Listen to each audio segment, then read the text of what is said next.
Okay, let's start the show. For Thursday, May 12th, 2016. Welcome to This Is Only a Test, the official podcast of Tested.com.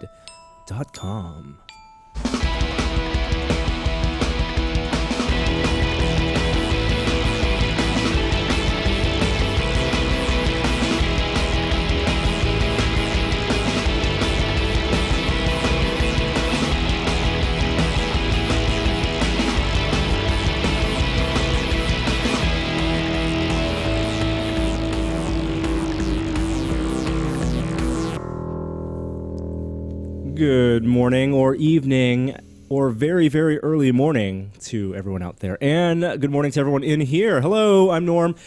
Thanks for joining us this week for this episode of This Is Only a Test. And thank you guys for joining us, the two co-hosts, guests to my left. It's Jeremy Williams. Hello. And Kishore Hari. Hi. No titles.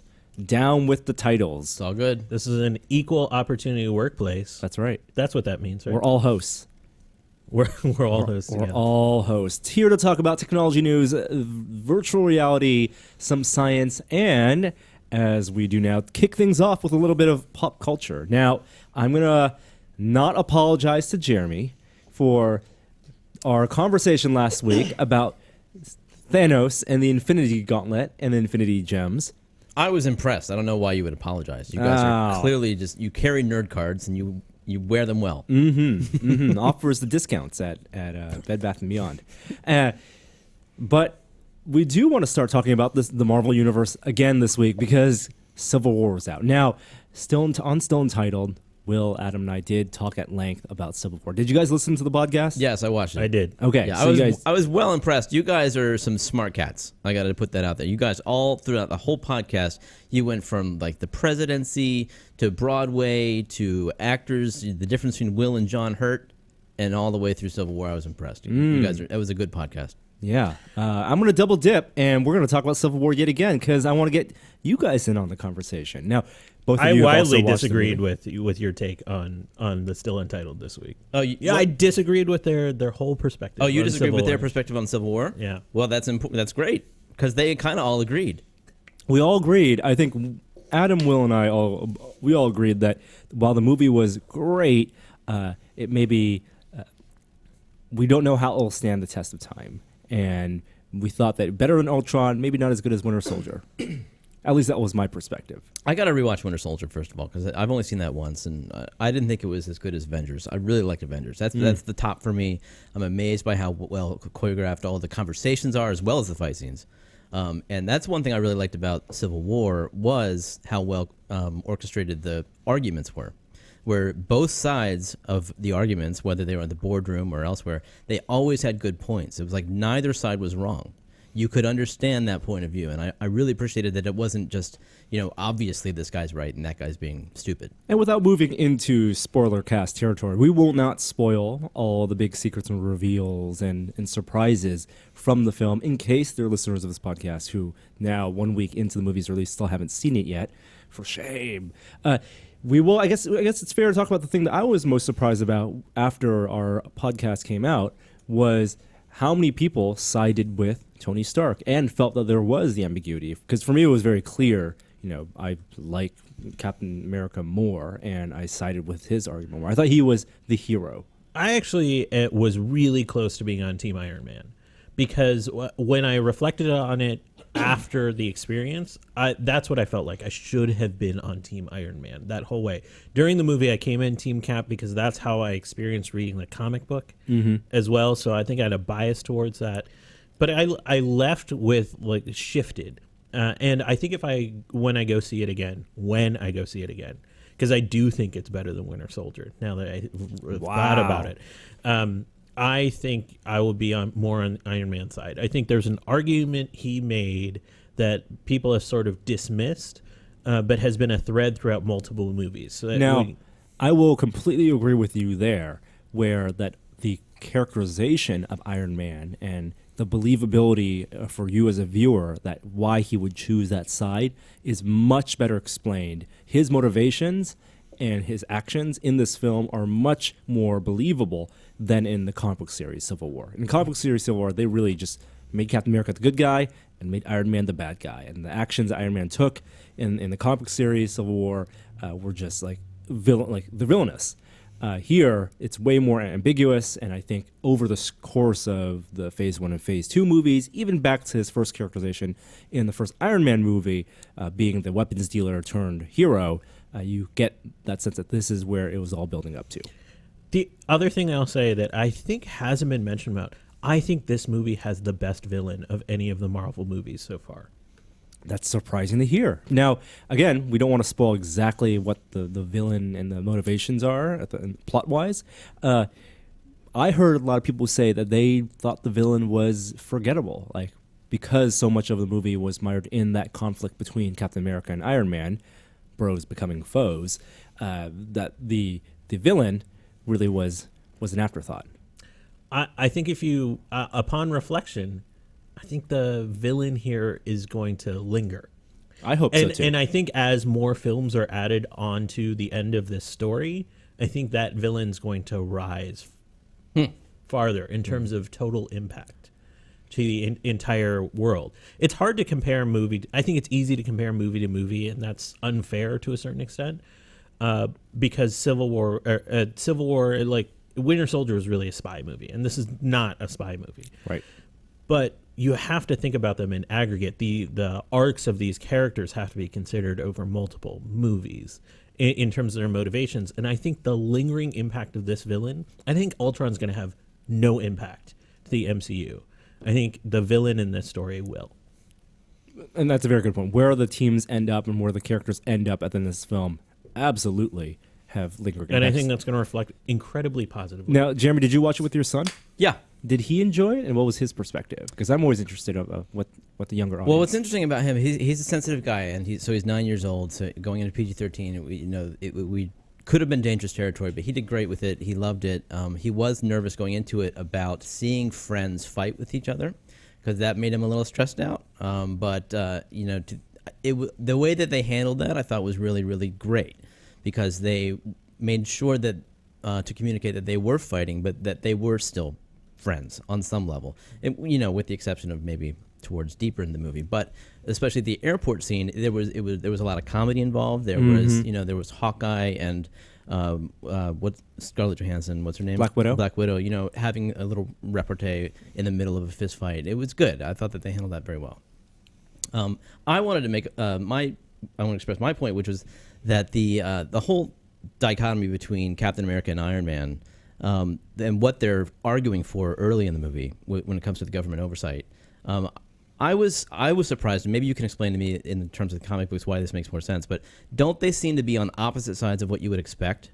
Because and that was Tony Stark seems like he would be the renegade, and Captain America is a soldier who you would expect just to feel perfectly at home with oversight. And that is absolutely the conceit of it, because on the surface, Tony Stark in Iron Man 2 went up to Congress and gave them the middle finger and said, you can't control me. Right. I'm a weapon of mass destruction. I'll do whatever I want.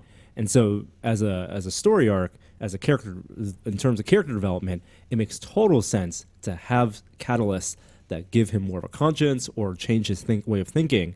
And they explain it, I think, in a really clever way, where he is in his personal life and what happened at the end of Iron Man 3 and why he became Iron Man again in Ultron. Yeah. I kind of got his side of it. I didn't understand why Captain America... If you watch Winter Soldier, I think it really emphasizes why Cap would be on that side. Okay. There's a level of disillusionment that I think he goes through in that movie that really carries through here. I do want to watch that again. I mean, the fact that they are on the opposite sides of where on the surface their characters should be means that they're not just surface level characters. Well, which I do appreciate that. Yep. I also need it. I need to believe it. Okay. Yeah. Well, it was definitely a worthy entry into the Marvel universe, though. Totally. It's a great movie. I encourage everyone to see it that hasn't so far. Your comment about how this will hold up, that's an open question. It's too early to tell. It's going to take multiple viewings. It's going to go through that rewatchability test that Avengers has really succeeded in. Like, I can't not watch the Avengers if I flip by it on TV at this point. So I think Avengers is probably still the high bar in terms of the writing. Joss Whedon really poured all of his clever Joss Whedon-ness into it.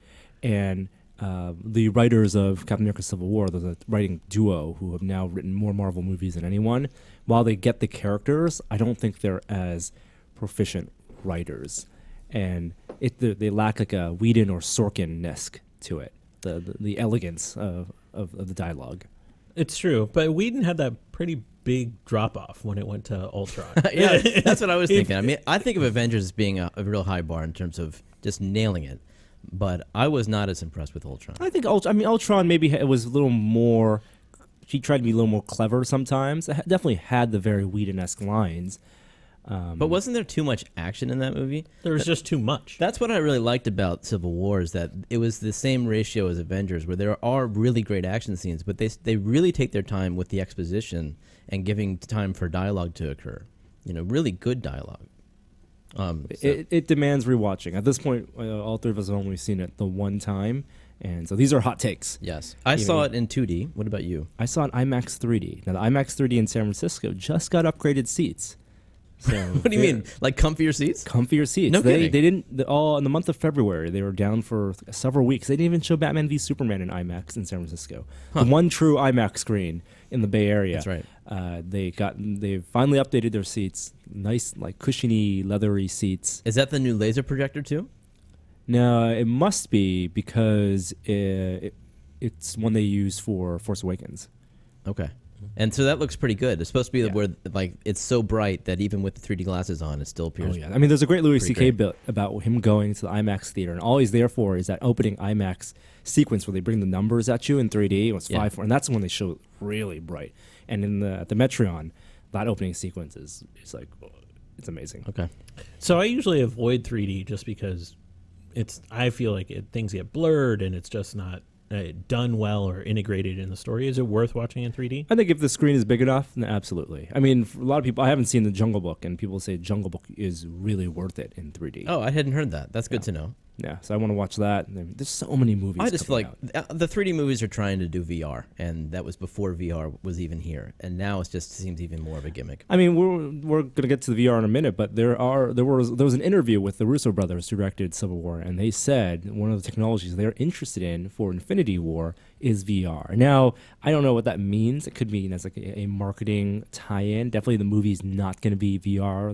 There's no cinematic infrastructure to do 180-degree movies. I mean, I would be more interested. When you say VR, it just means the way they're filming the movie can be different, but like bring back that whole ultra widescreen Cinerama style experience where you have to gaze left and right, and they can tell they have a bigger canvas to tell a story, bigger rectangle. And then I mean, I wouldn't mind watching it like a 2D or whatever, like a 3D movie in a virtual movie theater in 3D, where the 3D could actually come out into the movie theater. Like right now, you have to deal with the constraints of the edges of the screen, and so you can't move things out such that there's a narrow cone. The further things get towards you, the narrower the spaces that things can exist in 3D. right, and the more your eyes have to strain. Sure. To But see so that. if you could do a 3D movie in a virtual theater where you weren't constrained by that, where things could actually go off to the side, exit, hit the walls, things like that, that might be kind of interesting. And at that point, you're just limited by the pixel density and field of view of Exactly. whatever headset you're wearing. Right. But you can theoretically get better audio, more spatial audio. And I think what you're talking about, because there's no reason. I mean, at that point, you're just watching you're just in an engine experience. But having the switch between a 2D and then bring a 2D experience, and then bringing out things in 3D and having that mid experience is the exciting part for you. And it retains the director's capability to control where the focus is, because for the majority of the film. in a 360-degree environment, you can't control where the player's looking. Have you watched any? I know we're going to come to the VR minute. Have you actually sat and watched a feature length thing in VR yet? I have not. I did it with Gear VR. So I watch animated films, which I think look great. Spirited Away, Monsters University, like CG stuff and traditional hand-drawn stuff look really nice on those 1440p screens in the Oculus Cinema.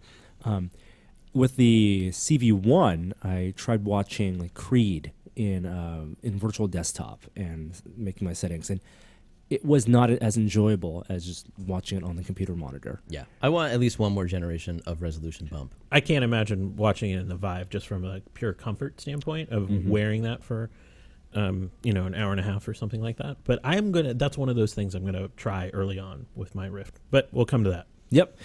There was also Free Comic Book Day this past weekend. Did any of you partake in those festivities? I go every year. I take my kid to my local comic book shop. What's the deal? They give away, somewhere between like 6 and 8 different titles that are designed specifically for this day. My kid picked up a Captain America title. Wow. And my local shop, Amazing Fantasy in the inner sunset of San Francisco, had J.C. Lee come by, Stan Lee's daughter. She was signing her book. Wow. And that's great. It was great. It's one of those things where it's kind of a silly reason to go to the comic book store, but there were more people in the comic book store on this day than any other day of the year that I've noticed, which is just refreshing, especially for the local shops. Yeah, I know. Like, I don't know when the last time most people go to comic book stores. Like, I don't know when the last time I walk in when I'm walking by, but it's not like a weekly visit anymore. I think digital like comics. when you were a kid. Exactly. Yeah. Right. And a lot of the stores now these days, like, also when you're a kid and going into one of those stores, like, there's so much to see, the displays and stuff. And there's some stores that are very Spartan that, there's not a lot of, their purpose is to make you buy stuff. And as an adult, I walk in and I feel guilty if I don't buy anything also. I think they're timed these free comic book days really well. Because always at the beginning of the movie season, and if you're going to have 3 or 4 superhero movies out in a summer, especially opening weekend for Civil War, then the comic companies will make sure they sell the comics that are somewhat tangentially related to the characters in the film. So I know Marvel is amping up its Civil War II storyline, and so they'll give, like, here's your digest of, like, how get introduced to the characters if you want to watch the movie and buy the book. Do you think that's been successful? Getting a mainstream audience to buy more comics. They've been trying to do it since Spider-Man 1 in 2002. I don't think so. The free comic book day as a promotional value has worked, but I haven't seen any data indicate that has led to increased sales across these lines. I mean, the Ta-Nehisi Coates taking over Black Panther has been really successful. That bringing in writers from other domains to take over lines, I think, is probably a more interesting way to go. Yeah, and I think what you notice more, and maybe definitely more measurable, is movies inform the creative direction and editorial decisions of comic books. So Guardians of the Galaxy coming out and being a big Marvel tentpole movie and a big franchise film and having a lot of success, then you see a lot more Guardians comics out there in all their variations, manga, kids, versions, their series, and because those characters are now just better known. Are there canon Star Wars comics? Since The Force Awakens? Even before. So Marvel took over Star Wars, the comic book series, which they had a long time ago. They did like that, the film adaptations when episode 4, 5, and 6 came out. But between then, in the dark times, it was Dark Horse Comics that did all the Star Wars, and they did all the EU stuff, which is now not canon. Right. So leading up to Force Awakens, Marvel Comics took back publication, and they got tons of talented writers and artists, like big heavyweights in the comic book industry, to do these series that were just about Darth Vader, just about Leia, just about Han Solo, just about Luke, and those have been very, very successful. And they're canon now. Right. That's interesting. My favorite part of Free Comic Book Day, just last tangent, I went in there and I've known the owner for a while. He has an identical twin, and now I have no idea who I've been talking to for all these years, which one of them. It was the most comic book thing I've ever experienced in real life. Multiple man. It was awesome.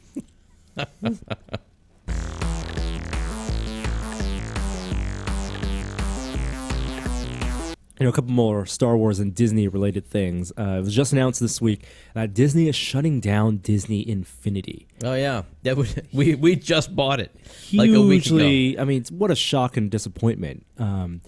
It's a big money write-down, too. $140 million write-down. Well, that wasn't just for Disney Infinity. Yeah. I think Disney is now getting out of the game publishing business. No more big Disney booth at E3. They're going to license things. They're just going to license things, which they have done, and they're continuing to do with their Star Wars brand, of course, with EA. Which makes sense. I mean, it does. The Infinity stuff, it's all there, and I don't think kids care so much about graphical fidelity or frame rate, but they weren't great. They weren't extremely technically well-produced games. but they were sandboxes, and Yeah. I think these were as an experiment because the Infinity thing, just like the Amiibos, and they were a response to Activision's huge success with Skylanders. Yeah, which is still a success. But less so. I think. I mean, maybe that it's like the Tamagotchi or the Pokemon phase, which kind of waned a little bit and couldn't be a pillar of a company's financial future. Well, like Activision had Skylanders, Tony Hawk, Call of Duty. Right. Maybe that was due to some of the competition too. Yes. With that pulling out, might be better for Skylanders. And also just fatigue. I think that at some point where you're just releasing these toys and getting parents stop wanting to buy $10, $15 toys every few months just so their kids have new toys to play, both in real and cheap toys to put on their video games. Yeah, kids grow out of it too. Did you buy it for a console or did you buy it for the Apple TV? No, we bought it for the PlayStation 4. Because I know they made an announcement just a month ago about this coming to Apple TV, like the 3.0 Yeah. will be compatible. So this is a shocker It how is. quickly it turned around. They're still going to release a couple things. There's 2 more packs coming out later this year. One for Finding Dory. So I guess they're just cutting it off later this year. I think it speaks less about the about Disney Infinity and its creative success than it does Disney and their approach to publishing. Like they just want to get out of that business. It wasn't going to be, it wasn't worth having all the infrastructure to be a publisher. It's sad. But at least you can pick up a bunch of Infinity toys cheaper now. You already can. Like GameStop was running 5 for the price of 2 special when we bought in a couple weeks ago. Do people buy? I know that a lot of people buy Amiibos just because they like the design and look of the Amiibos. Like Gary really likes the Amiibos and collects them, even though he might not actually play them. Do people buy Infinity, the Infinity toys as a collectible? I would imagine they're all look really good. I mean, they're great little figurines, even though who care, might not care about the little RFID chip in the bottom. All right.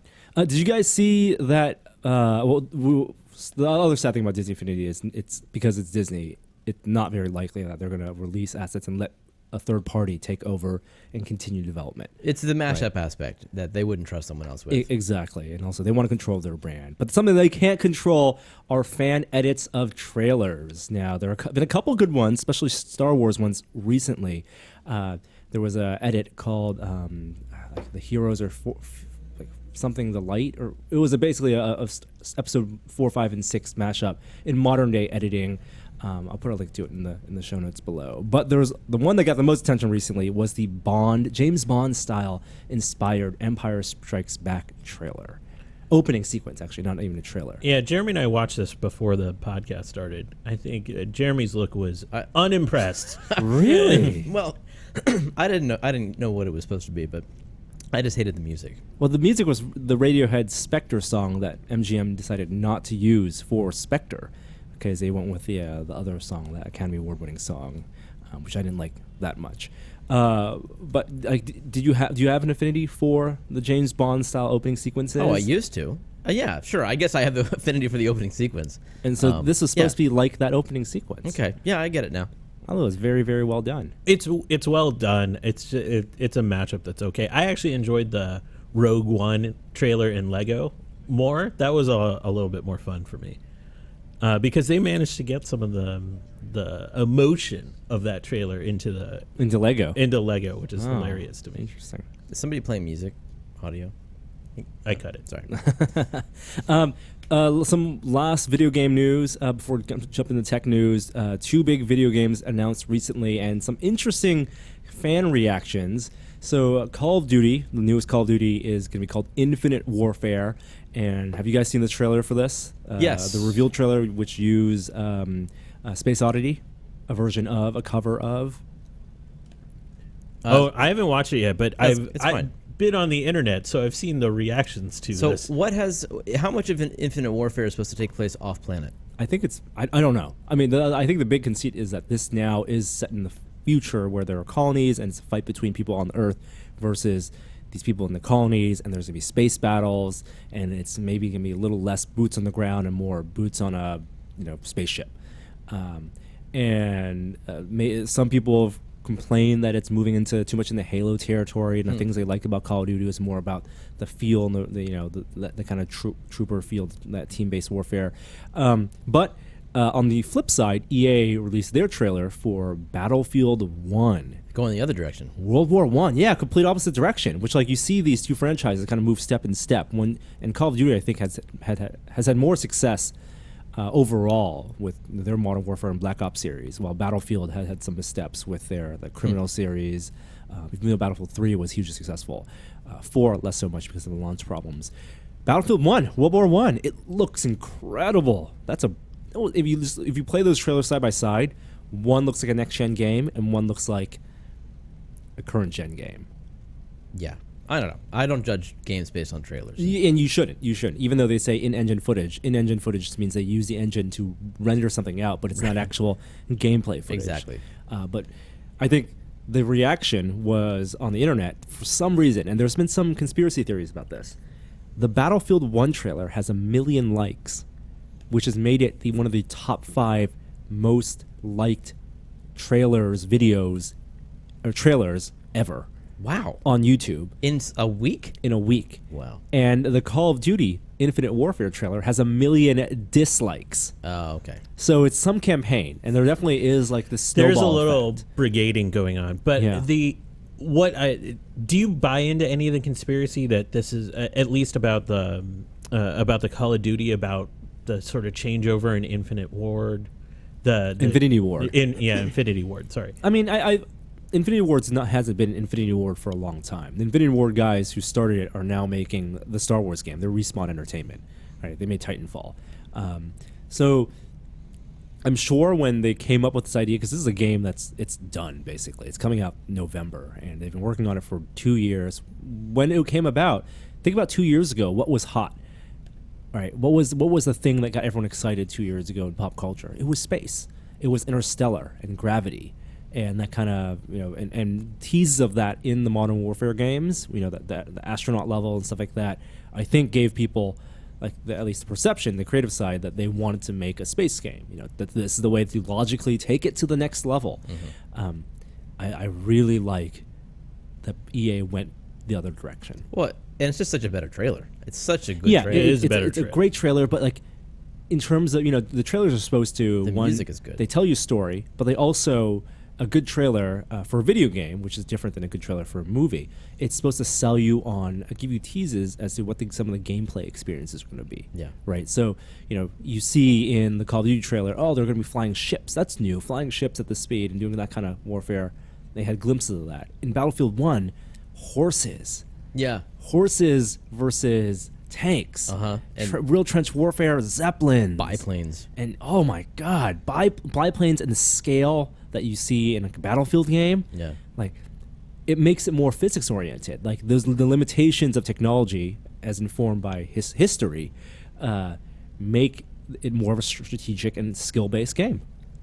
And I think maybe that's what people are responding to really well. Mm-hmm. DICE, the makers of Battlefield, their first game, codename Eagle, I want to say, was a World War I game. So this is even their first game. I think it's interesting that they're doing about World War One because I think a lot of people will probably learn something about that war from this game.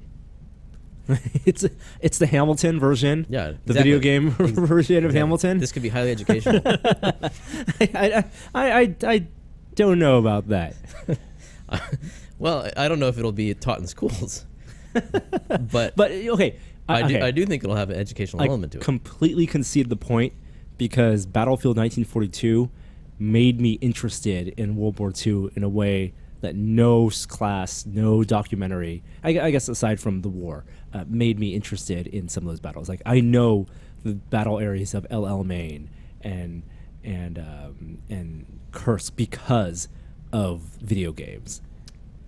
Now it is a specific narrow viewpoint. There's obviously a lot more to it, but yeah. Let's jump into tech news, for which we still don't have an audio intro, so we'll just go with.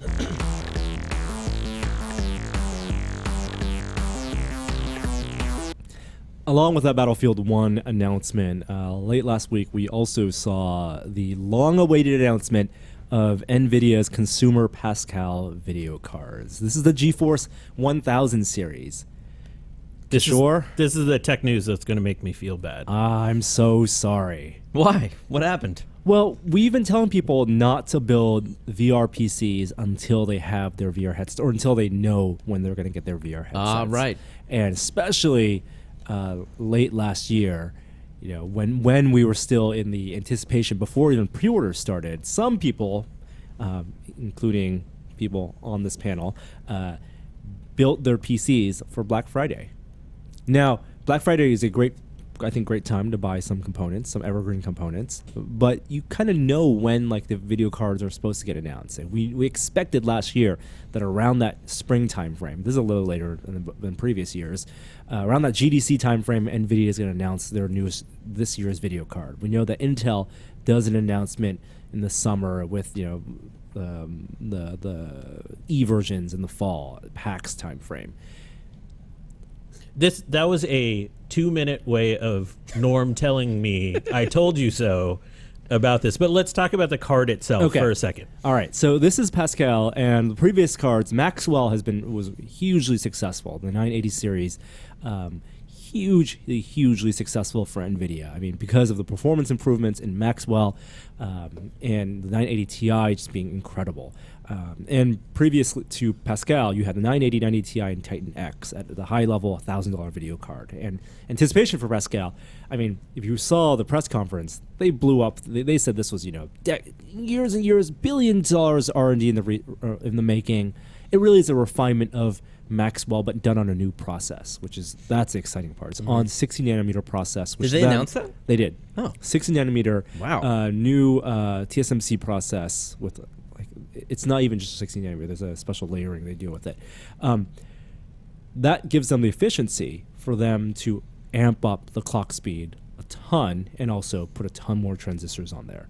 So I don't know the exact numbers in front of me, but what they're claiming is their high end, which is a 1080 now, $600 video card will be faster than the Titan X from last year, the $1,000 video card, and faster than SLI 980s. Right.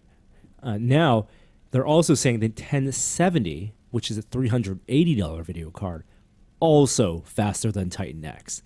That is the incredible. 1070 is where the sweet spot is. That's where the really interesting buy is. Yeah. It doesn't come out till next month. This month for 1070. No, 1080. Oh, so this month for 1080. It may end of this month and June 10th, I believe. Yeah, for it's only like a 1070. 2-week wait for the 1070. Yeah. Are they doing the whole kickstart the GPU sales with limited run of these? No, they've done in the past, or is it just like hit the ground and go? I think they want to hit the ground and go. Now, they're also doing an interesting thing, which I think is maybe less exciting, which is they're selling a Founders Edition card for $100 more. Yeah, what is that? Now, you think, okay, $100 more, does that mean you get base overclock, or is there going to be special things unlocked?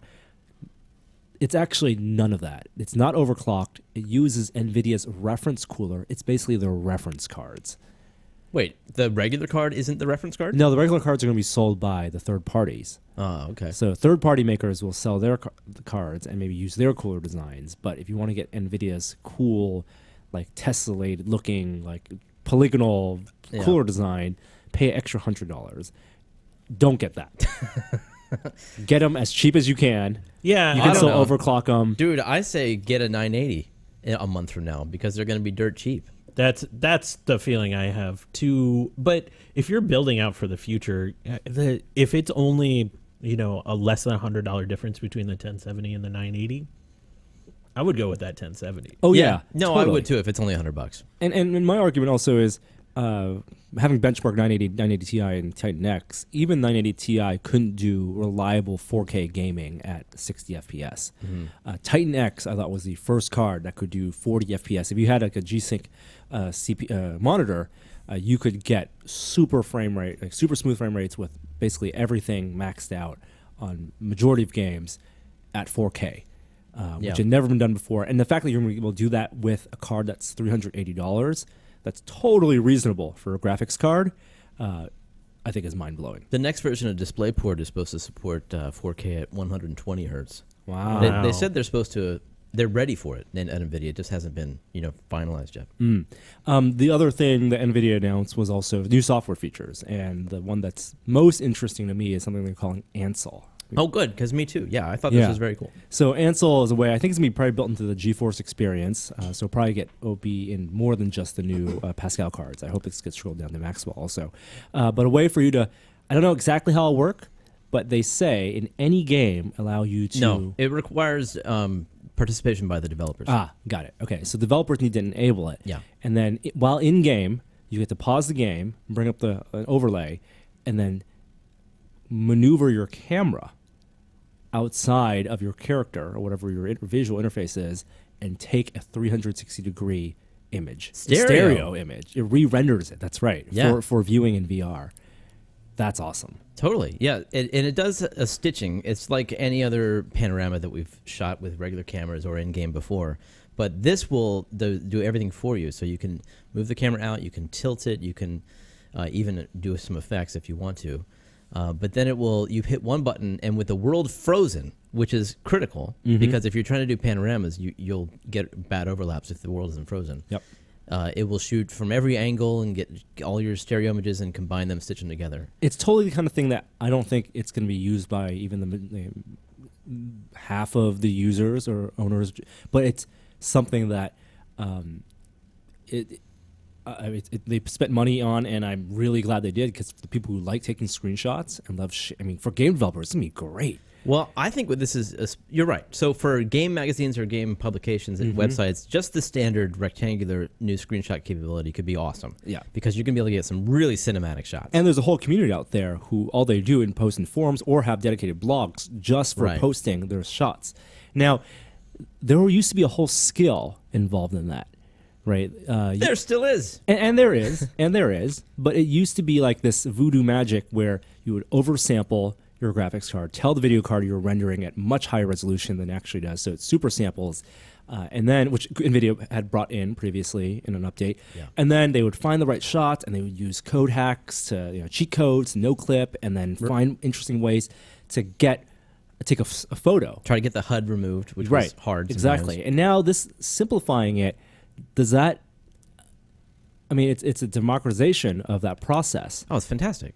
It's great. I mean, and it's something that you need to have done at the driver level, too. So it's not like Fraps could have come along and done this. The fact that you can move the camera anywhere you want, that's going to break the game in a lot of ways. So you're going to have to be more careful as a photographer about where you're aiming the camera. Right. I hope the audience becomes over time more discerning, as I point.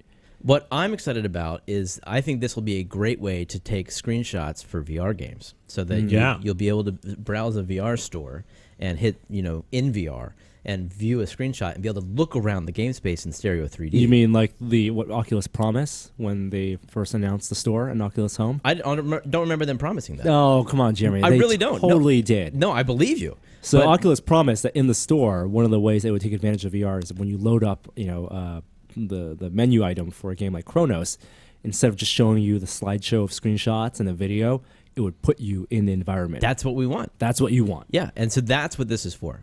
I was working on the Steam PC Gamer Steam Edition back in the day, and we did a similar kind of thing where we went into Portal and we stood in spot and we took a bunch of screenshots in every direction and we stitched them all together, and we kind of created this thing where you could check out the game without actually owning it. But having it in stereo is practically magical. I mean, I can't wait to see how that works, because I don't even understand the technology behind that.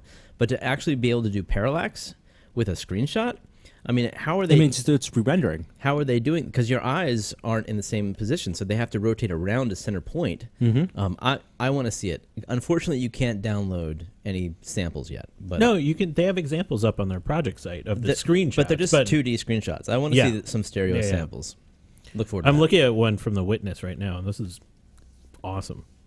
And just for the in-browser, you'll be able to take insane resolution screenshots too, like 32x your native resolution, which that's a resolution I don't even think Photoshop can open. Right. I mean, it's insane. Right. I mean, it's one of those things. This is what makes video games cool, because they are all sandboxes, because they're all being rendered in real time. So creatively, you can do so much more to share your experience of a video game or promote a game than you can when you're talking about a movie or any other type of medium. It does, it'll bridge, and I don't know how this will work for VR games, and will work for VR games. Why wouldn't it? Why would it be different? Because in the VR game, you already can move the camera, and it's rendered in stereo. Like what I would love is for a way for them to. I mean, I think it's more important for VR games to be able to show VR games in an interesting way for non-VR users. Right now, VR game screenshots don't look good because they're all warped and they're all stereo? warped. Yeah, Okay. yeah, and they don't illustrate VR. So Yeah. like, I don't know. Like, these are all promotional problems that need to be solved, like VR video and Yeah. and games. They had some other. You're going to talk about the other features they announced, like the multi-projection thing. That sounds kind of interesting. Yeah, it's a new type of rendering. So if you have like a tri-monitor setup where you have 3 monitors in front of you, and the ones on the side are angled slightly, they're going to re-warp that so that it looks more like a true window into a universe rather than something that is inaccurately warped because you've bent your monitors. So I guess you'll be able to tell it what angle you have your monitors at, and it'll re-warp the space, the game, so that it actually looks like, a window, like a bay window. They're also doing it for VR. They're saying so that they're doing actually 8 projections, 4 per eye, that is concave, so that it's supposed to warp the game better, so that it looks better. I don't understand the VR aspect, but it's interesting that they're putting this power to use for multi-monitor and VR. I kind of understand the VR aspect, and we are diving into VR minute territory. Sorry. Let's pocket this conversation for that. Okay. Let's get through a bunch of other technology news. Microsoft announced that they have a patch coming for Windows 10 that will finally unlock frame rates. This has been a problem for Universal Windows programs. It's about time. Yeah. What is it locked down now? So Universal Windows programs for which you can buy, if you buy games through the Windows 10 store, for example, Rise of the Tomb Raider was a big one. Previously, you had frame rates, I believe, locked to 30. What? Oh my!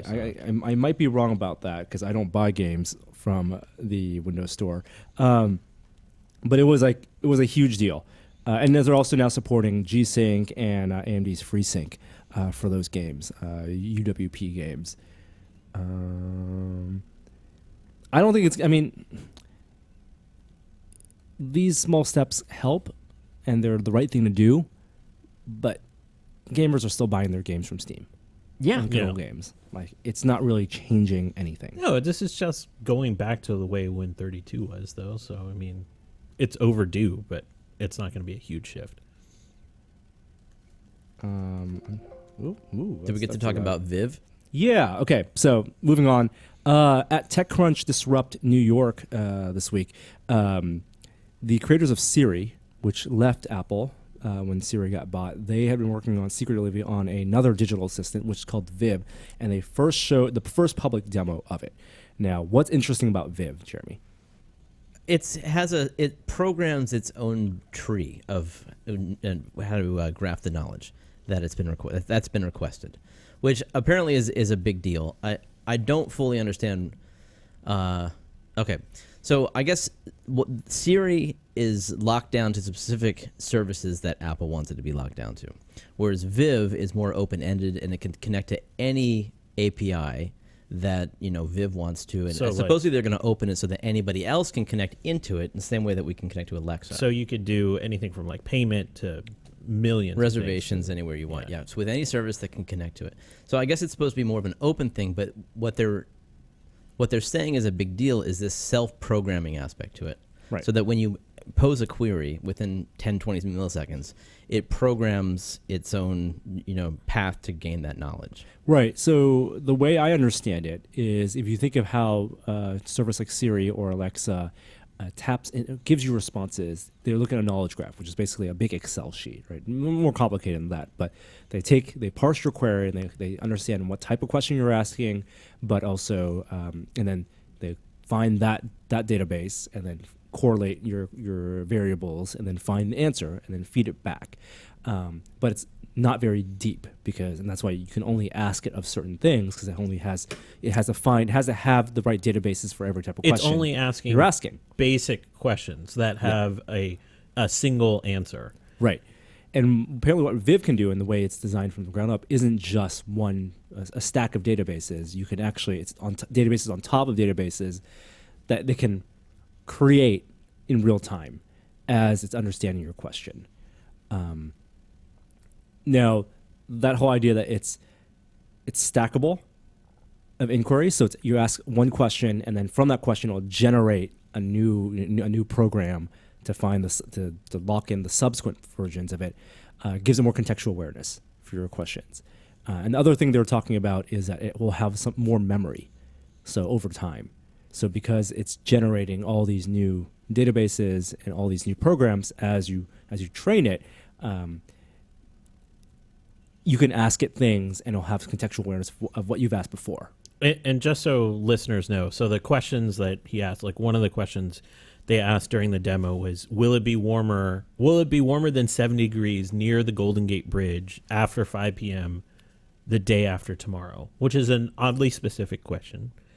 And it was able to answer with a really specific result related to that. So what I'm excited about is, you were driving up to the office this morning. It might be interesting to ask, like, is it better for me to look for parking on 7th or 8th Avenue right now? Mm-hmm. Which is, again, it's like, as a human, you can figure, okay, these are it's not that difficult to parse that question, and as long as you have the data sets available. But for a technology like Siri or Alexa, that is an impossible question because it has no idea what you're asking. Unless someone coded that in manually, like that specific type of question. So the types of question you can ask Viv are way more or infinitely more complicated than the types of question you can ask Siri or Alexa, because it can generate understandings of what questions are in real time. I wonder if the interaction that most users have with this kind of AI, it needs that level of complication. Or do we just want these simple questions that we ask them right now to just work better? That's a really good point, because your brain has always, even in Google search, your brain has been trained to ask the simple questions because you'll get the best results. And to word your questions, to word your queries in a way, like the limitations of the system have trained your interaction models with the system. But how much would we like to be freed of that? Exactly. And if we were freed of that, then is that training still needed? Because it's not perfect, and they won't be perfect for a long time. So does opening that up give you more frustrated when it doesn't work, or is there a natural progression for our interaction with these AI? I'm hoping that there's like a micro version of this, of the ability to ask a complicated question actually means that I can ask a simple question in innumerable ways. And I'm hoping that that's the actual result here, is that I can now ask in natural language in any way that I want, and I'll get the answer that I want quickly. But what I really, really want more than any of this is the ability to be understood. I just want to be able to say things in a natural way and get the microphone to hear me well, get the software to interpret it correctly. So it's less important to you, to use Kishore's example, for an AI system to be able to find something as specific as parking availability for a specific time on that day in a certain street than it is for you to be able to ask something simple like the weather in a very in innumerable ways. Yes, and have it understand me no matter what accent I have or whether the tone of my voice. I completely agree. I think the limitation it's easier for us as users to understand the limitations of what a system can feed us, what type of responses, than it is to have an infinite, like to not know. Oh, okay, because the system's more robust, I can ask anything.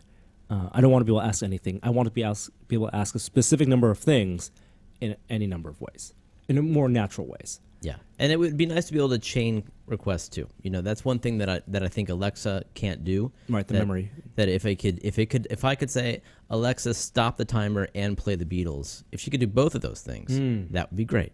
Ah, okay. And it sounds like this is exactly what Viv is going to be great at. Because that type of instruction where you're chaining commands wouldn't work for Siri Alexa because that hasn't been programmed in. And here, that's just taking two different requests and creating a new program on the fly to be able to handle it. I wouldn't mind some prediction in Alexa. There's a few questions I ask Alexa every day, on. Including the weather. And for it to just know from memory that I'm going to ask that question and say, hey, do you want to know what the weather is going to be today? Well, Google does that to some extent. Google with traffic. now has that a little bit more integrated, but it does it through a screen interface. So I think it would be interesting for that memory to be used at least short term and predictive. And it goes back to what I said last week about I think some type of screen interface is going to be essential for these always-on devices, and not just on your watch for Apple, but maybe on Alexa. Like, I really believe if you're going to have a hub in the home that has a omnidirectional mic, put a screen on it or give it the ability to project on the fly on your ceiling or on the wall. Yeah, it's perfectly natural. Alexa does want to show you things sometimes. So that makes perfect sense. Yep. Moving on, future products. Okay, also global PC shipments have gone down. There is a report that, and this is when I say global PC includes everything from a tablet to a desktop, fell 13%. Where's the crash happening? I imagine like tablets are crashing. Well, everyone's using their phone now. Yeah. And certainly there's always going to be an audience for PCs, but it seems like it's more of the content producers. Did VR have any dent? I think VR no dent. HTC filed, their reports, and nothing but losses. Ooh. Well, nothing. And that's to be expected because the vast majority of their business is smartphones, which is why they started. They split off to another division to focus just on VR. Just reiterates, it would be so wonderful to see some numbers on unit sales, which we haven't seen at all. We'll save that for the VR minute. But man, this isn't surprising, but it's just continuing trend. Is there any like bright spots in this sector at all? Apple's doing well on their PC shipments. The thing that troubles me most, and down 30% is a huge number, and the PC market has been mature for some time. VR is something that we hope will reinvigorate the PC business, but that's there's gonna be a lot of blip. It's That's going to be a blip in history before it hits the mobile. phones. Exactly, right? Everyone agrees that it's going to be mobile, and it's going to be on the phones. And my fear is that they're just, because of sales not doing anything, people will always need laptops, I think, to some extent, and there will be a segment of users that will always want to have desktop computers. Then we just won't see the R&D get put into research into making products for that audience. Now, companies like Nvidia, they can make a nice business developing video cards for a very small market for gamers. And what's nice is even with the explosion of mobile, PC gamers are still, and even in console, there are still tons of PC gamers. So, the niche market will continue to exist, and it's never going to be an explosion, but I think maturity is a good thing. Sure. Phones. New Moto X. Rumors are the next Moto X will have a modular back. Okay. I hate being snarky about stuff, but Is that exciting? yeah, that's my question too. Now, I think there's you look at the Samsung phones and their glass back, glass front. I would love to see a return to aluminum back phones. Mm-hmm. Okay. And so that will be an option. You'll be able to pop on an aluminum back? Yeah. All right. And the Moto X, they have their wood backings and their bamboo backings that they've liked before. What about a modular back with like a battery, like a thicker battery component? So LG G5 tried to do some of that with the modular bottom, that attachment, and it has not been received well. Yeah, I can't imagine this will be received any differently. There'd have to be a port, right, for the power to enter the phone. They according to the pictures that were leaked, there are these pins on the back. You can have smart backs? Yeah, you can have smart backs, and you can put like different cameras on it, or like better speakers, or a battery pack. But even in all of those cases, are you going to carry around these extra, modular pieces? Mm-hmm. Are you going to be like, I'm going to have a heavy phone day, time to tap on my, like, that seems crazy. But that's the argument that LG and Motorola seem to be making, that people want the modularity. And that super positive response to like Project Aura, the user response. People like the idea that you can swap out things on your phone. Yeah, but people are wrong. But I think, what the takeaway is that what people say they like conceptually isn't where they're spending their money, because having the most convenient and simple experience, and maybe the most marketable experience, it still gets your dollars. Now, I could see the modular working if there was like upgrades as opposed to it being modular. Like I could buy an extra gig of RAM and stick it on the back, or I could buy like an upgrade to the lens on the camera or something like that. Where it was an upsell, but not the swap. I don't think swapping is reasonable. It'll be a real bummer if they change the way that it fits for the next version too. Speaking of cameras, a little bit of camera news. There was a report from Digicam that Canon is going to be releasing a macro lens, and what's interesting about this lens is that it has a ring light around it. I like it. You're all about the ring lights right now. Ring lights are awesome. Powered by the battery on the camera? That is a very good question. I think it would have to be power built into the lens. Ow. Yeah. Okay. Yeah. That's interesting. Yeah. Because it's hard to get that light in there, right, without hitting shadows when you're that close to the... Because you have to do a reel on the side of it. Now, this is a design that I'm really curious why it hasn't made its way over to the phones. The design of a light on the back of a camera has always been just an LED kind of just right next to the lens. But isn't that fine for most uses? Yes, but I wish that light was controllable. Like, I wish you could control the intensity. If I could take a portrait and the light was, and you're right, the lens and the sensor on the phone is so small that the location of the light and the placement of the light is less of a factor. But if the light was surrounding the lens or better, more evenly distributed around the lens, let's say, and also if I could control the intensity of it, just illuminate just enough and change also the color of the light, maybe. Color temp, yeah. Color temp of light, that would be awesome. Do you think there's a market for something like that, given how phone photography has taken off as an arena for professionals?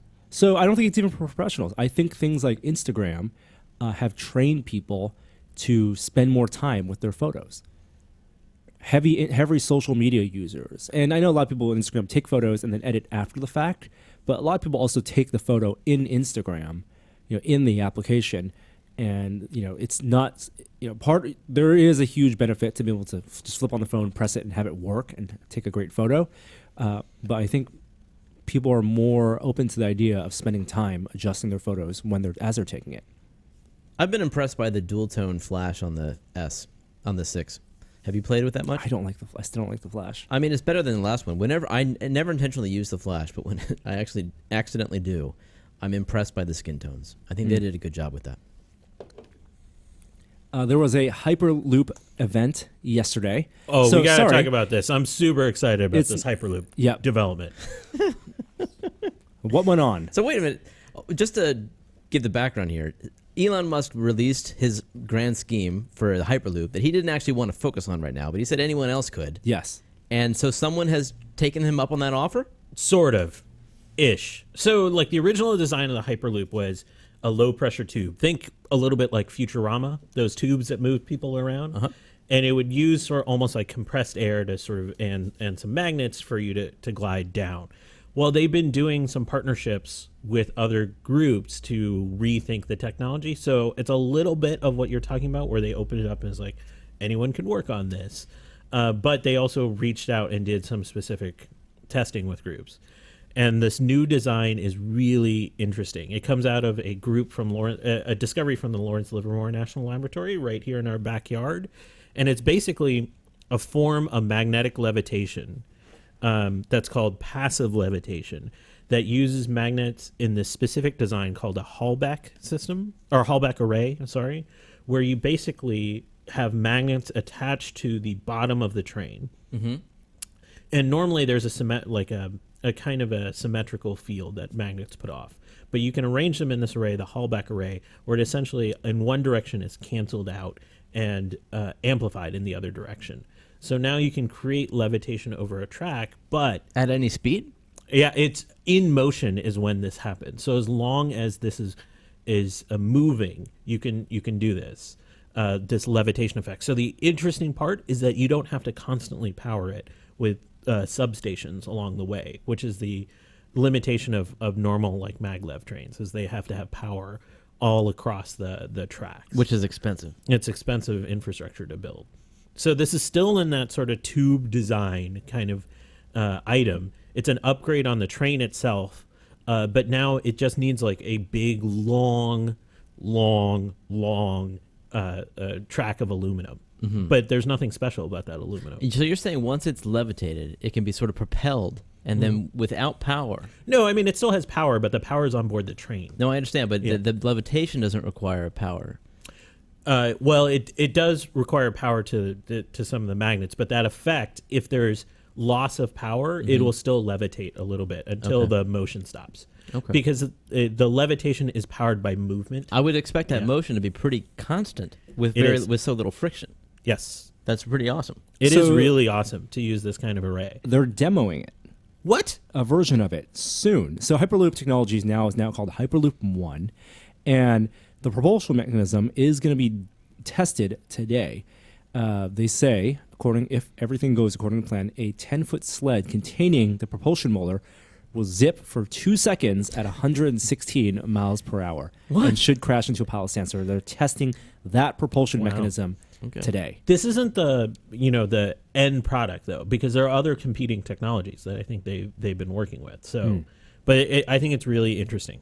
The dream, San Francisco to LA in 30 minutes. But they're building a train, like a regular train, right? Are they building something? No. The high-speed rail? It's still moving. It's still happening? But it's not due to be finished until we're about 60 or 70 years old. Did they get over the problem of the people in Central California not wanting to have the train over their marshlands? Not totally. But so like the initial high-speed rail track in California, I think, is slated to go from like Bakersfield to not all the way to San Jose. So it's also not going to useful locations yet.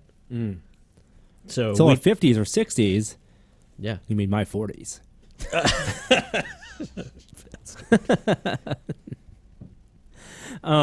Well, before the Hyperloop and even the high-speed rail becomes a real thing, another mode of transportation that may become more of a reality, before we all hit our late 40s, is drone delivery. And Amazon, of course, is the company right now at the forefront publicly in researching drone deliveries. They just picked up a couple of computer vision experts over that used to be from Austria that used to work at Microsoft Research to tackle the problem of mapping the area that drones going to fly in real time to be able to navigate, which is cool. I think it's going to be a big deal. So there's an article on The Verge where they talk about why they need to create geometry as they're flying in order for the drone to understand have some situational awareness. And I think like this is something that could trickle down also to consumer drones in addition to the commercial ones, whether they're for delivery or not. So are they going to be flying at overpopulated areas? I think initially no. Okay. But it still needs to understand the terrain. Yeah, absolutely. Power lines, trees. Mm-hmm. Yeah, it's a good idea. Yep. On the media front, there's a couple bits of media news. Amazon announced that they're doing a new digital video service to compete with YouTube and Hulu, and they're going to let creators create shows and upload them and to distribute on Amazon and get paid either by minutes watched on Prime subscriptions or get an ad share. So they're trying to move in on this whole independent creator business. What do you think? You're an independent creator here at Tested, Norm. I think it makes sense for everyone to be on as many platforms as possible. Okay. I think that it depends on the barrier. If you can create one video and post it for Amazon, YouTube, Facebook, Snapchat, and wherever, I think it's a smart thing to do. But I think it's even smarter to create the right type of content for the right platform or the audience on that platform. So why do we need something to compete with YouTube? It's just where the eyeballs are. Yeah, but that's what I'm saying. Everyone's on YouTube. Not everyone's on YouTube. Why not? Because a lot of people are on Facebook and a lot of people are on Twitter. And yeah, a lot but those are of people services. No, but you're saying who's on Amazon service though? That's the biggest question. The platform that I'm surprised isn't mentioned here is Twitch, because Amazon owns it already. Right. So what's the integration with whatever this is with Twitch? This is video on demand. This is not live video. I think, and I don't know how Amazon's as a company, how they operate, whether the teams are as integrated, because Twitch operates as a They're basically an independent company. They have their own sales teams and stuff like that. So I wouldn't be surprised if this does not have any Twitch integration, that this is just for a way to sell a value add for Prime Video subscriptions, which they now offer separately, and also more stuff for Fire TV. All right. I could see one possible reason why I would use this service. What if along with my Prime membership, I can watch videos, the same videos that I can watch on YouTube, I can watch on Amazon service ad-free? That's exactly what they're talking about. There you go. Because they would divvy up Prime money to those users, or to the creators, based on time watched. And so, and that's a really good point. Then at that point, they're competing with maybe Hulu, right? People who are paying for Hulu and trying to getting their limited ad videos. But they have to make a more compelling, viewing. They make Fire TV basically more appealing. They want to get people on their apps, in the Fire and Amazon Video app, which I don't use unless they have the exclusive content. 100%. Right. I think the type of person who's going to watch the content on Amazon, because that's an experience where you're loading up something like on Apple TV or on a Fire. I mean, not Apple TV, on a Fire TV, or in your web browser, is going to be very similar to the person watching something on demand on YouTube or Netflix. So I don't think creators need to change their content all that much, as opposed to if you are making a video and you want to put it on Facebook, I wouldn't put the same video on Facebook as I put on YouTube or on Twitter or on Snapchat. If it was more exclusive or curated, I'd be much more interested than this model where I can watch it elsewhere in much more UI-friendly apps. Seems like a very expensive service to offer, too. I didn't know Amazon really had that much money to throw around. Oh, yeah. Do they? The AWS makes so much money for them. Mm-hmm. Yeah. Spotify, another subscription service, also now diving into some exclusive video content.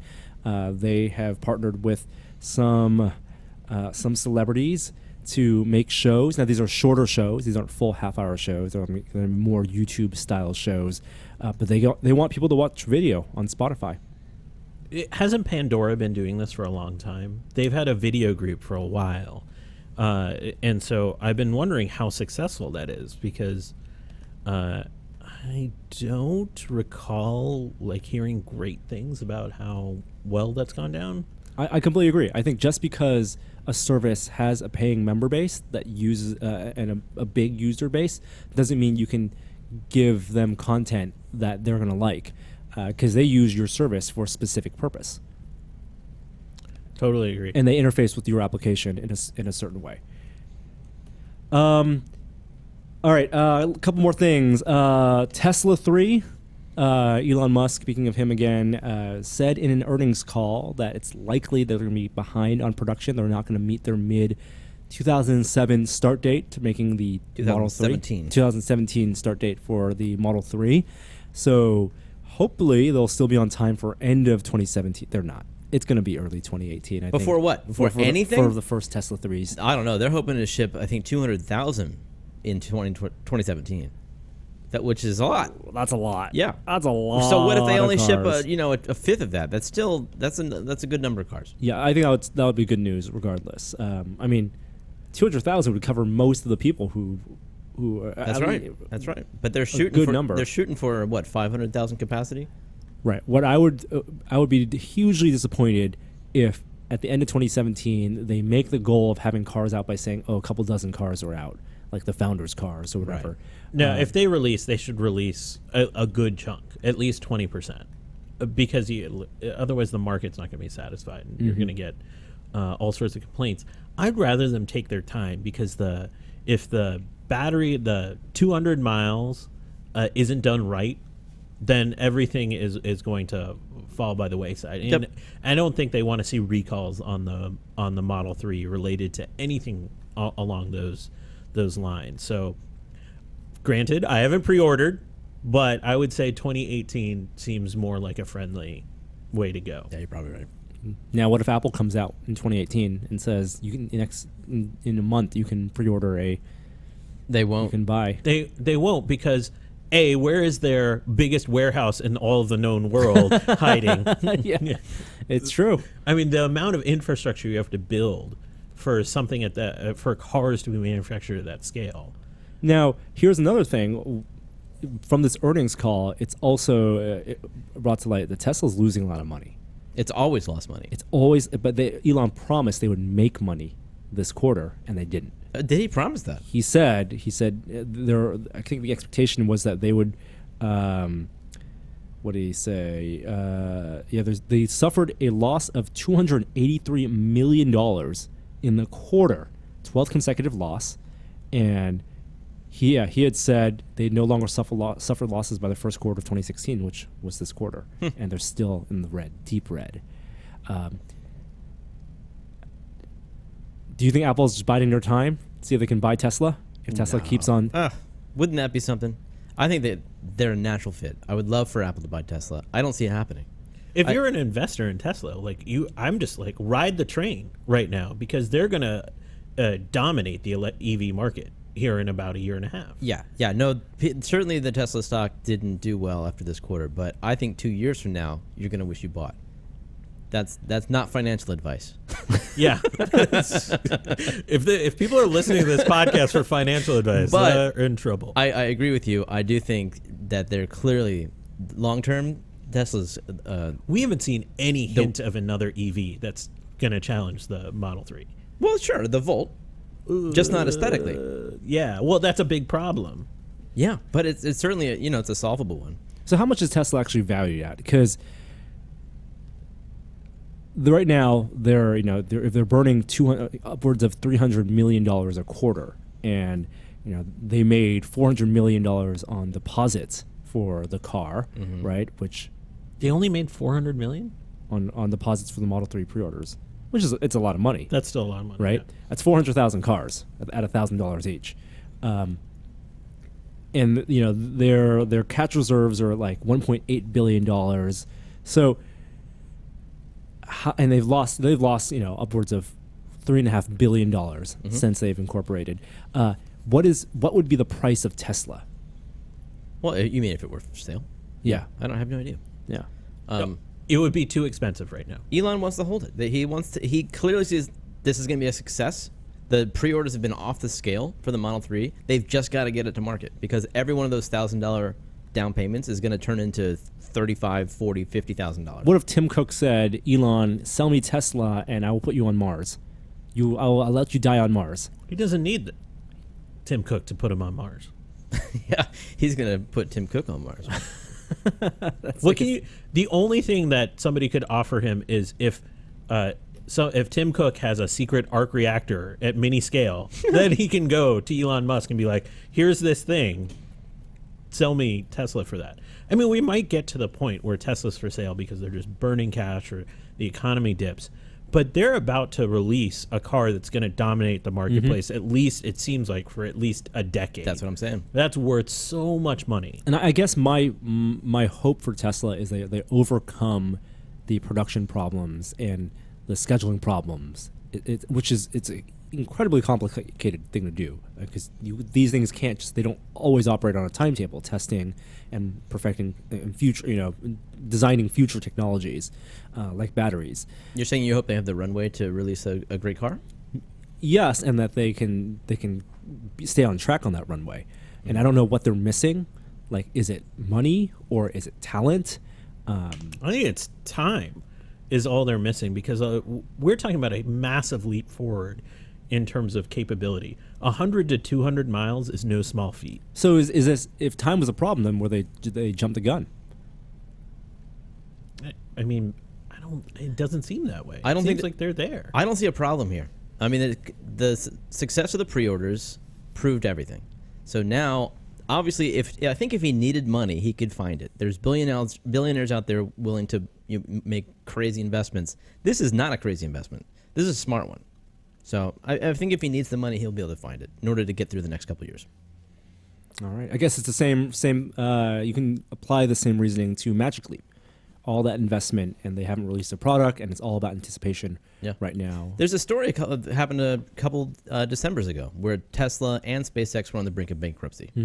and Elon, they were days from it. And Elon made some phone calls, got $20 million to get them through the new year. And then they got a $1.6 billion contract through NASA. Exactly. Yeah. But there's no $1.6 billion contract from the consumers. It's cars. They got to put cars out there. I think that's the equivalent. But Is it more difficult? It's an assured thing. Right. Is it more difficult to send a capsule to the ISS to fulfill a $1 billion contract with NASA than it is to get 50,000 next generation electric cars out in the market? What is a more difficult task? That is the definition of apples and oranges, but I would think actually the ramping up manufacturing is harder. What is this number? I just did the calculation. It's $14 billion. If they sell all the cars at $30,000. No, at 40. At $40,000. Which is reasonable. Right. It's a medium. Right. If they sell all 350,000, if they don't get any more pre-orders, that's money, man. $14 billion, or what Apple makes in a quarter. That's just mean. It's just true.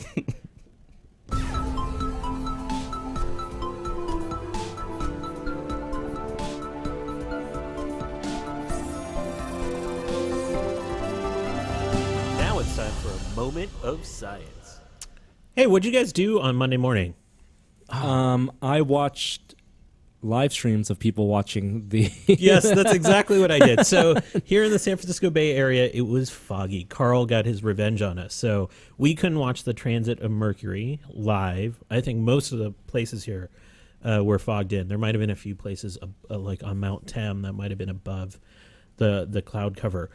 But the transit of Mercury only happens once every about 10 years, and our orbits align with Mercury only in May and October, I want to say. It might be November.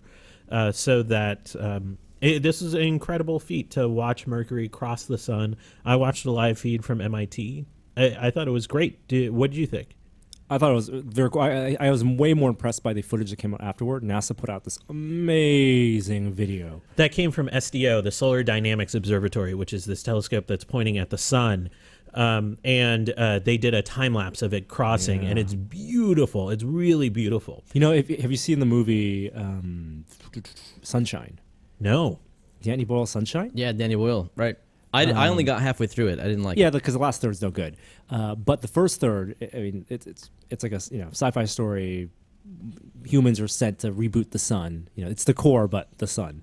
That's not a good opening line to recommending a film.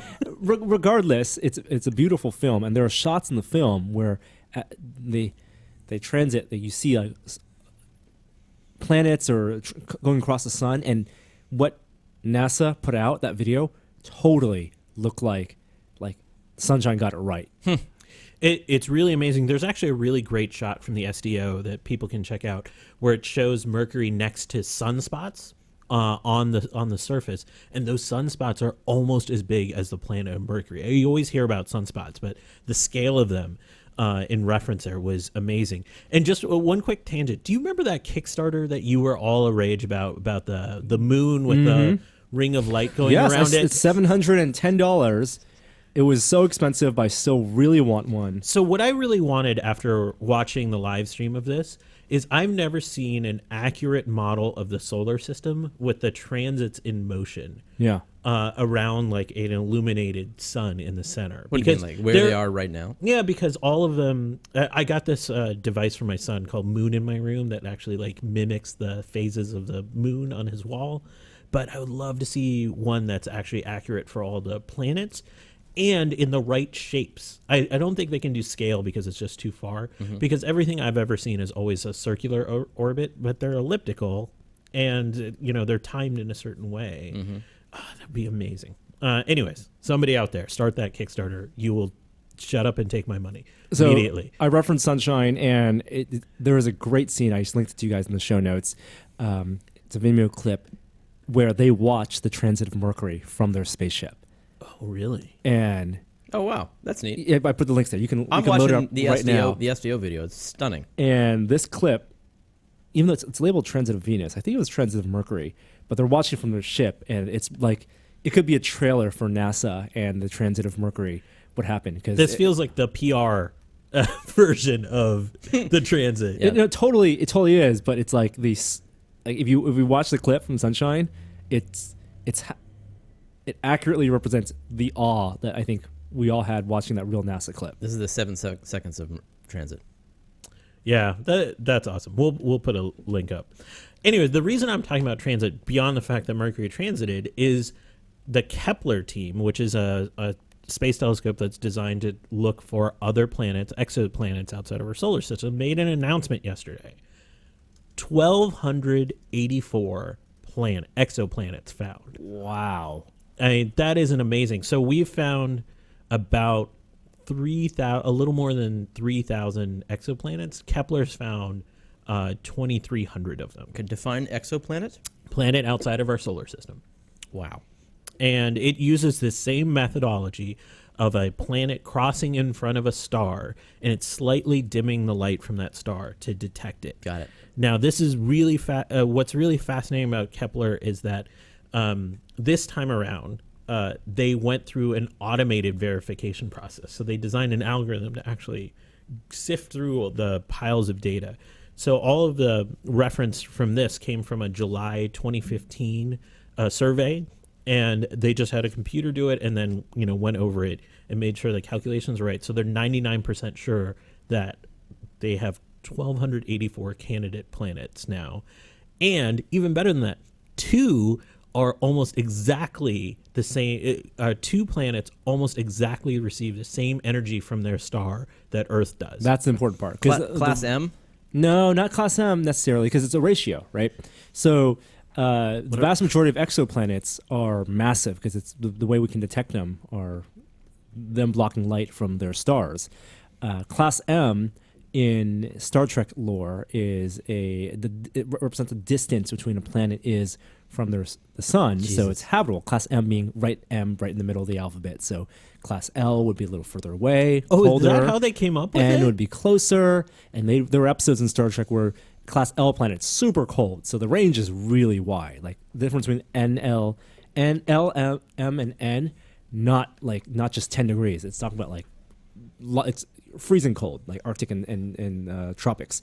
Class M, it doesn't really work because it's not just about distance. It's also size of star and size of planet. Right so on. what Kishore's talking about is the two exoplanets we know of that receive the same amount of energy as Earth would.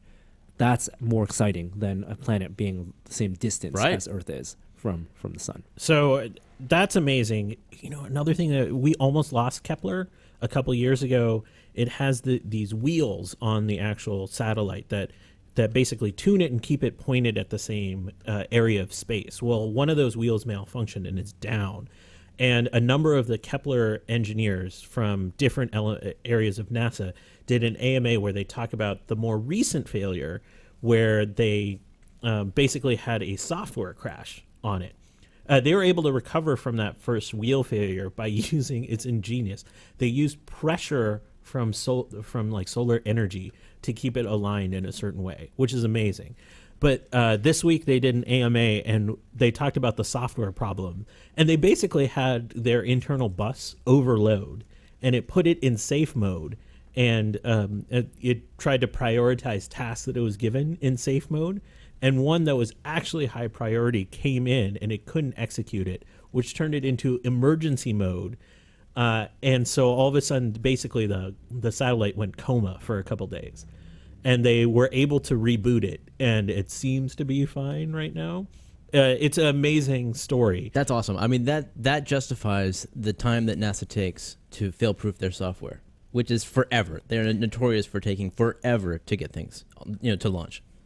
And one of the best parts about this is they don't know what data came across that line that would have caused that failure. Ooh. And they probably will never know. That's one of those things. Like they might be able to test it if it was here and figure it out, but there's no way they're ever going to send it. Alien Borg. The Borg came by. The other interesting part is looking to the future. The James Webb Telescope should launch in 2018. I think I've been saying that sentence for the past decade. It's famously over budget, famously behind schedule. So I think it might be 2019 by the time it launches. It's actually going to look at some of these candidate planets from Kepler and try to do some analysis on the atmosphere of them, which is crazy. We might actually have an understanding of what makes up the conditions on these planets. Right now, we just know they exist and where they are located. Can't they do that with, is it spectrography? Spectrometry. Spectrometry, of course. I'm sorry. And not really from this distance, because James Webb is going to be able to detect something using in infrared, using this sort of red shift that happens. And that's a limitation that Kepler has. It probably can't do that, do any sort of spectrometry at that distance. Really exciting Kepler stuff. A couple other things. Norm, one of your favorite groups at MIT Media Lab, just came out with a new video. Ooh. The Tangible Media Group. They make the Inform. Yes, they did. I have an update to the Inform now. It's called Materiable. So we talk about pixel density a lot. We talk about pixels. What about an actual 3D pixel? Right, a haptic pixel. Yeah. And so they designed and this was a part of Inform, is they've designed a physical table that has all these like little pixels on actuators. They look like about the size of a key on a keyboard. Exactly. And you can interact with them in a lot of different ways. Like you can basically press down, they interact with each other, so you can mimic like a drop of water hitting this table almost and rippling out. And you can create all of these different effects. Now you can project with Materiable, which is the name of this project. You can project down on it and mimic sort of the behaviors of a lot of different classes of compounds, even down to sand, because they can mimic viscosity, all these different fluid dynamics. It looks incredible. Go ahead. So much of it is in the actuators that power each of the pixels and how much control they have over that.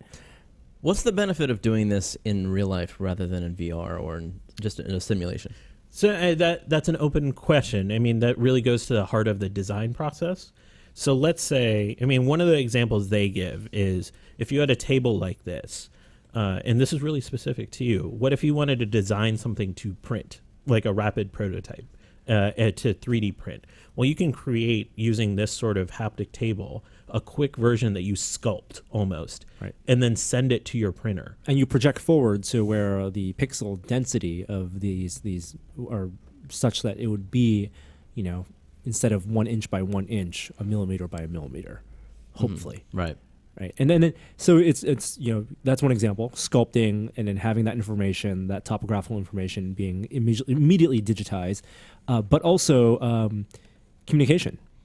So if if everyone has one of these tables at home somewhere, then I can sculpt or put something on it that would immediately translate to your table. Mm-hmm. Yeah, but you could do that on a simulation too. You could do that inside my VR world. You could. It's a different experience because this is tactile in a way that VR will never be able to be. Right. And I guess I'm wondering, what benefit does the tactileness have?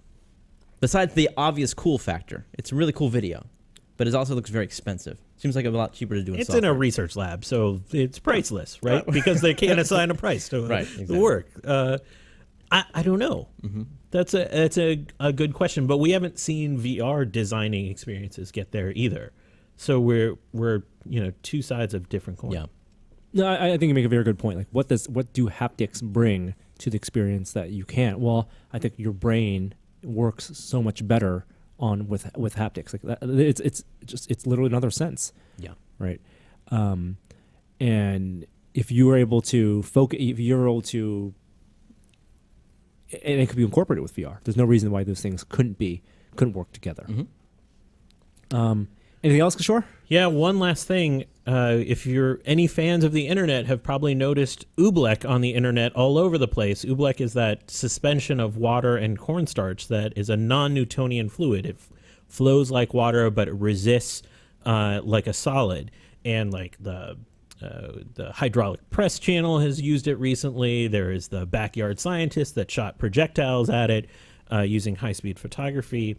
Well, we had a paper released in the the Physical Review Letters that has finally potentially explained what is going on.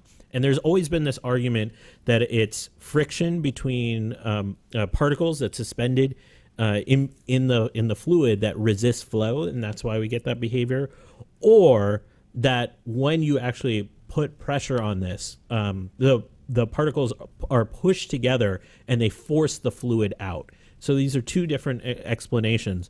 Well, it turns out that on a microscopic level, they've kind of indicated that both things are happening at the same time. Now, before you're like, why are researchers actually looking into Oobleck, which is mostly used as like a experiment for kids, is because the applications of understanding this at a microscopic level can help design how we think about fluids moving through pipes and the differential pressure that we can apply for fluids to flow through those pipes to maximize their flow compared to the friction that's contained within that fluid in the space.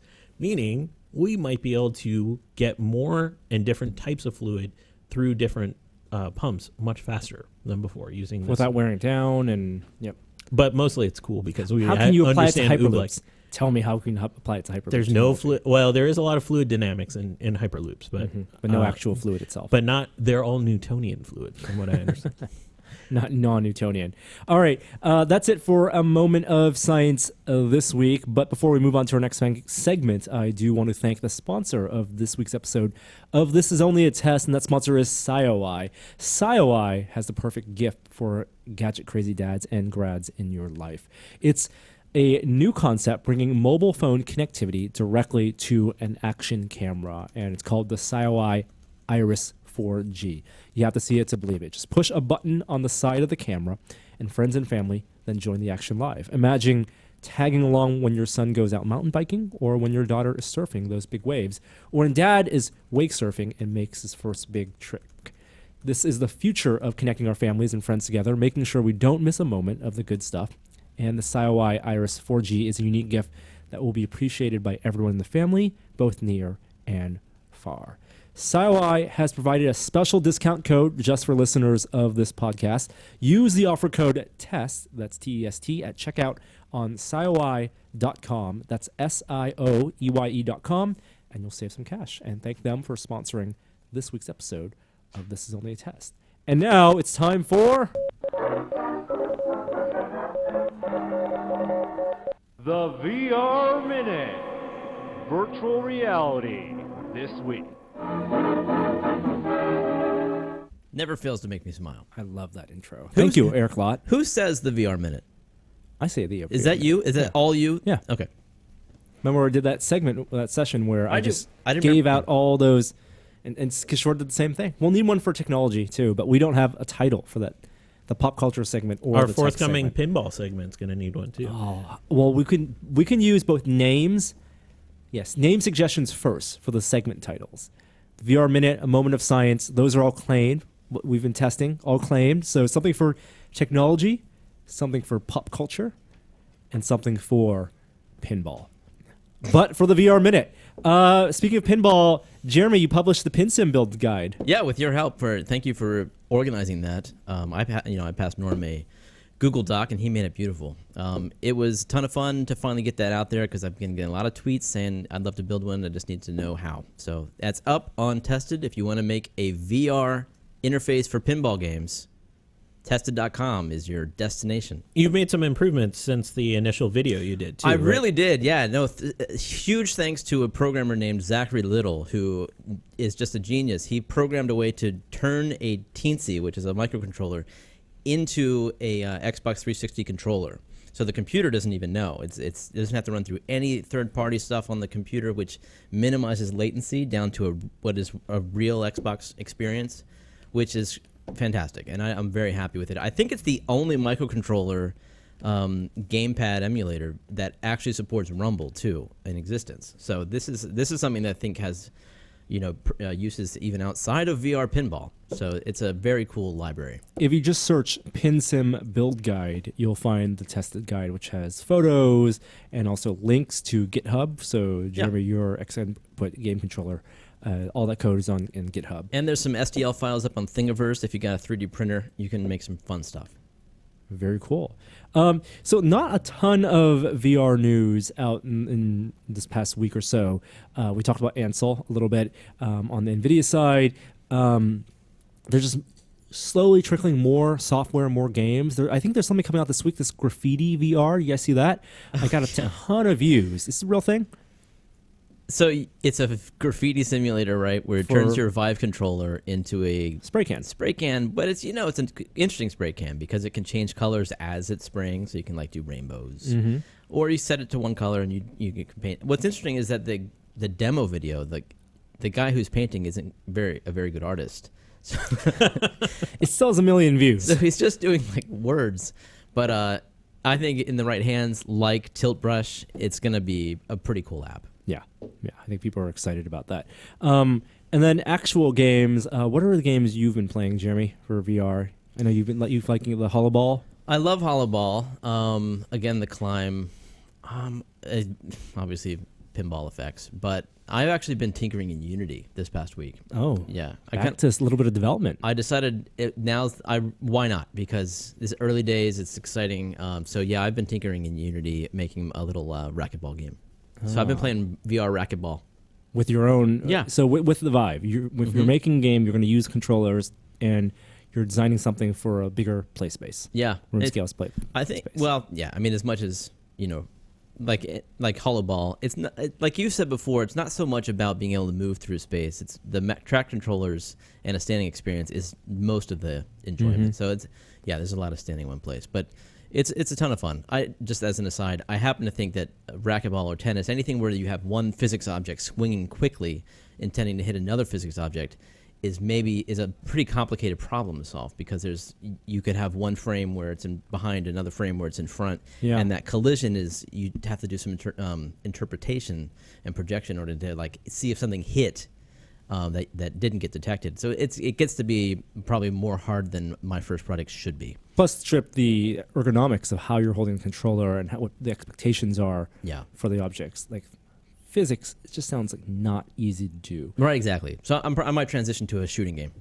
There's also people, speaking of the Vive, playing Minecraft on the Vive these days, using an unofficial version port of Minecraft for the HTC Vive and saying it's really fun. I haven't done this yet.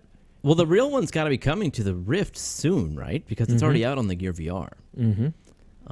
How is it difficult to get it up and running? From the instructions, and I found this on Reddit r Vive, it does not seem that difficult, and even works with multiplayer. So this is straight up Minecraft that you just use with the headset and the Vive controllers. Do people like it? Yeah.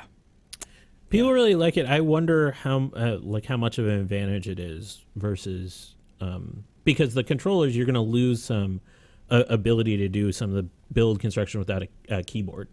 So I'm wondering if the Vive controllers are actually that much more efficient. I think it's more about less about efficiency than about immersion. Yeah. And seeing the things you're creating from different angles easily, walking around them, or even being able to see the scale in 1-to-1. So that's something exciting. There's Google I/O next week, and they're doing it at the Shoreline Amphitheater, so it's a rock concert basically. But one of the things that's supposed to come out that people are anticipating is Android VR. Now, what could that mean if this is the next version of Google Cardboard? God, I hope not. I mean, I hope it is, but I hope it's well advanced. I hope that it's more. How would you advance? How so? I want it to be better than the Gear VR. I want it to be fully contained, like a substantial unit with inside-out tracking for motion tracking. That's going to be the killer feature. I mean, whoever gets there first. So not just foam core. Well, yeah, not even the material. I mean, it has to be able to support motion tracking. That's going to be what gets people interested. Google's MO has always been, for at least Cardboard, making it cheap and accessible by putting the phone that you already have into a cheap lens and housing system to view the 360 videos and photos and all this video content that people are creating. I feel like it's going to be more about, on the software side, whatever Android VR ends up being, less about a hardware solution and more about giving developers easier ways to create experiences for Cardboard. I'm not interested. Absolutely. No, okay. I hate Cardboard. I hate that it is potentially dangerous for VR. I always have. Because it is the bare minimum for getting Yet people are for still VR in awe of it. experience. You still don't see it as a gateway drug? No, I really don't. I see it as a gateway drug that gets people sick potentially, and it's so much so that it will turn them off from trying something that is actually more compelling and safe and less nauseating. All right. So even if it's not tracking, if it's just updated rendering, 3D rendering, which is iterating towards that, you wouldn't be satisfied. And creating APIs or adding things like low persistence on specific certain hardware devices. No, not enough. Not enough. I mean, there's so much that other people are there's so much time other manufacturers are putting into their headsets, be it the optics or the low latency or the tracking, and every small increment of improvement is to decrease motion sickness. And cardboard just says, screw all that. Let's just give people the bare minimum. And I think that there's a reason why other manufacturers are putting the time and effort into it. I think the next the companies that are going to do that next is Oculus. I think there are 1 million people using Gear VR, newest versions, I said from last month, because all those people who bought the GS7 finally are getting their Gear VR headsets. I think that their next version, whatever comes with the GS8, Carmack's going to have his inside-out tracking system solved. It might be an extra piece of hardware. I think it'd be totally worth it if you can sell.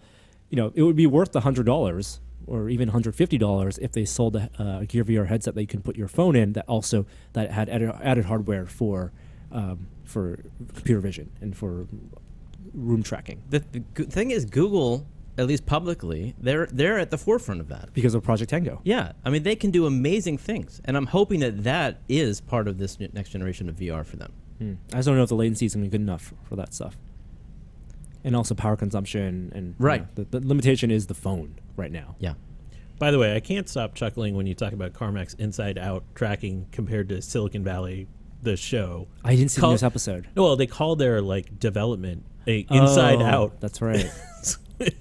That's right. Cracks me up that Real World and HBO's version of Silicon Valley are colliding. Yeah, I had a quick Twitter conversation with Carmack yesterday.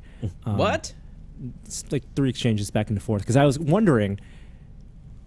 I've been watching some 360 video, and what I've thought about is I don't like 360 video because when you're filming these things on camera phones or GoPros that were not designed to capture video that way. You could put a fisheye lens on a rectangular sensor, but it's still going to be a rectangular sensor, and you're wasting a ton of pixels, and the thing is on the edge of the screen because of the optics, because of the way the fisheye lens work, it's going to be more in focus, it's going to be sharper at the center of the screen, and isn't going to be as sharp at the edge of the screen. And this goes back to NVIDIA's, that the way they're thinking about rendering a game is to optimize for the optics, right? The pixels are skewed, or however, they're warped in a way, so the image on the corner of your screen that gets broadcast through the corner of the lens is going to be as sharp as what's in the center. And so would that take curved optics and or something? Curved sensors. Yeah. And that seems far away. Yeah, and what Carmack eventually said, it would be, yes, it would help, but it would be very hard and expensive for any camera company to make something like that. So that, it's a pipe dream, but hopefully later on. Anyway, I think that's all we have time for this week. We gotta skip the what we've been testing. Well, I'll just say what we've been testing. I get my Rift tomorrow. Oh, okay, there we go.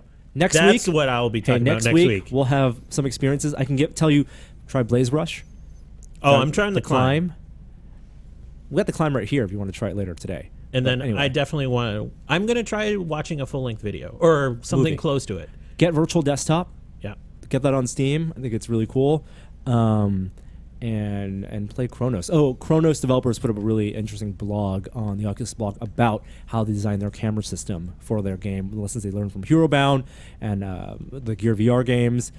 So that's worth the read. You got to build a pin sim too.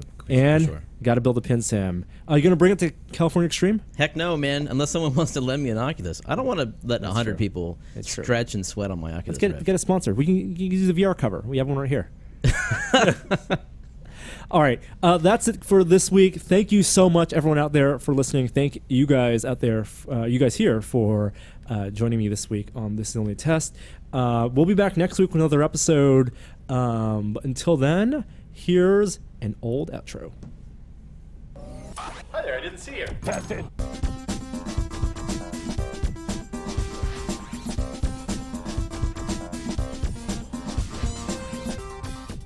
I just don't want to. I don't like having people walking around barefoot in my house. Bye.